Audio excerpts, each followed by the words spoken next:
Assalamualaikum warahmatullahi wabarakatuh. Perkenalkan, nama saya Nur Fadilah, nomor induk mahasiswa 1904317.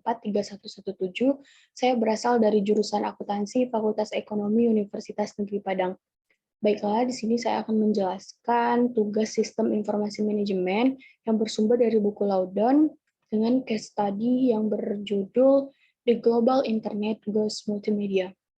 Untuk soal yang pertama, yaitu why are voice and video becoming the primary means of communication over the internet? Jadi mengapa suara dan video itu menjadi sarana komunikasi utama melalui internet? Jadi jawabannya itu karena suara dan video menjadi alat komunikasi utama melalui internet karena dapat dikonsumsi lebih pasif daripada membaca.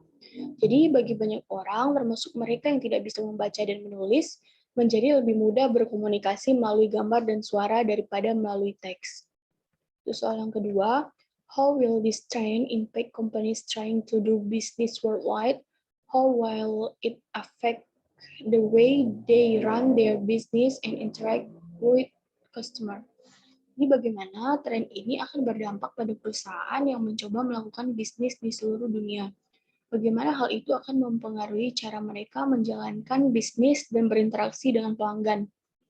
Jadi, perusahaan yang mencoba bisnis di seluruh dunia haruslah untuk menyediakan aplikasi dan layanan yang disesuaikan untuk orang yang kurang mampu dan berpendidikan rendah, dengan harga yang terjangkau dan fasilitas ponsel yang memadai dengan perangkat keras dan perangkat lunak yang lebih kuat dan canggih, sehingga dapat menguraikan dan memanipulasi multimedia, membuat masyarakat yang kurang mampu dan kurang berpendidikan melalui internet pun bisa merasakan juga manfaat dan kegunaannya.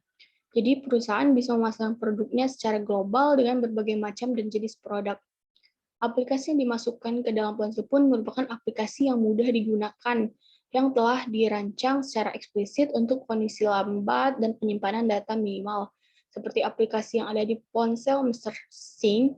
Nah, itu merupakan salah satu contoh aplikasi yang baik, seperti UC Browser dari UC Web, Alibaba Holding Group dioptimalkan untuk menggunakan lebih sedikit data untuk kondisi berkecepatan rendah. UC Browser menguasai lebih dari 40% pasar browser seluruh India. ShareIt dari Lenovo Group merupakan pengguna untuk mengirim file, foto, video, dan aplikasi dari satu perangkat ke perangkat lain menggunakan koneksi Wi-Fi langsung. Aplikasi YouTube yang dibuat untuk India mempermudah bekerja dengan kecepatan internet yang lambat, dapat menyimpan video untuk ditonton secara online, dan memantau penggunaan data mereka. Google mengubah cara pencarian tertentu dari India muncul di internet. Misalnya, jika pengguna mencari bintang kriket lokal, bagian atas pencarian akan menampilkan video dan foto, bukan daftar teks panjang dari tautan. Selain itu, kemudahan hanya dalam genggaman tangan juga harus dilakukan kalau bisa untuk sebuah kegiatan. Tidak hanya untuk sarana komunikasi, berkirim file, tetapi bisa juga untuk seperti membeli barang, mengirim uang kepada orang lain, dan lain-lain. Seperti yang ada pada teks, pada tahun 2016, Bank-bank India meluncurkan sistem pembayaran seluler untuk membantu orang-orang yang tidak terlalu paham teknologi menggunakan ponsel mereka untuk melakukan pembayaran dan transfer uang. Proses pendaftaran disederhanakan. Paynem adalah aplikasi uang seluler terbesar di India dengan lebih dari 200 juta pengguna, jauh lebih banyak daripada jumlah orang India yang memiliki kartu kredit. Untuk soal yang ketiga, yaitu what kinds of companies are likely to benefit from a more multimedia internet? Explain. Jadi, perusahaan seperti apa yang mungkin mendapat manfaat dari internet yang lebih multimedia? Jadi, perusahaan yang mungkin mendapat manfaat dari internet yang lebih multimedia adalah perusahaan komputer dan smartphone, perusahaan penyedia data jaringan seperti Telkomsel, perusahaan penyedia aplikasi, dan lain-lain. Karena dari teks, kasus diketahui bahwa hanya 400 juta dari 1,3 miliar penduduk India online dan sebagian besar mengakses internet melalui perangkat seluler. Itu berarti semakin banyak orang yang menggunakan perangkat seluler, sehingga perusahaan jasa penjualan smartphone akan diuntungkan.